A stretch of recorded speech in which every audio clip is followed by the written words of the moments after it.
We are just seconds away, about a half minute from the February employment report. The futures have been mostly flat for most of the morning, waiting the big number. S&P is unchanged. Dow's off a little bit, and the NASDAQ just a little bit higher. Rick Santelli is waiting in the wings, standing by at the CME in Chicago. You want to give us your estimate, Rick? Yeah, I think we're going to be somewhere in the 150 to 180 camp. We're looking for a number kind of 160, so I'm right in line with expectations. After ADP, it seems many were a bit nervous that this number was 151,000. 151,000 is our February read on the creation of non-farm jobs, with a slight revision from last month from 143 to 125. And if you look at the combined 2-month revision, it turns out to be minus 2,000. Now, let's go to the unemployment rate, shall we? Known as U3. 4.1, it moves up from 4.0. It equals where we were in Dece of last year. To find a higher number, you go to November of 24 when it was 4.2. Now, average hourly earnings come in here on a month-over-month basis at up 0.3 as expected. And that does follow that wild jump that we saw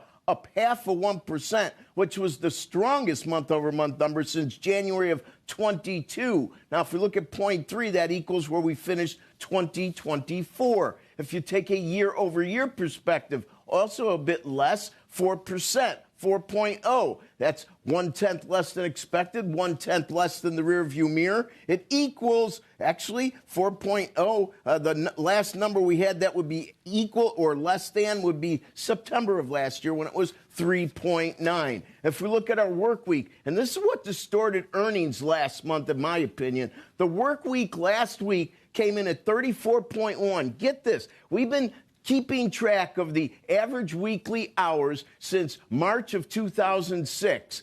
This number at 34.1 was the lowest, the smallest, since March of 2010. March of 2010. And we remain at that level. Now, let's go to the U6. That's the underemployment rate. That comes in at 8%. A huge jump from 7.5 to 8%. To find a higher number than that, you're back to October of 21 when it was 8.2. And finally, labor force participation rate moving in the wrong direction, 62.4 down from 62.6. 62.4 equals where we were in January of 23. To find a smaller number, you're going to Dece of 22. After all that is over, interest rates have moved up just a smidge. Pre-opening equities are moving up a bit as well.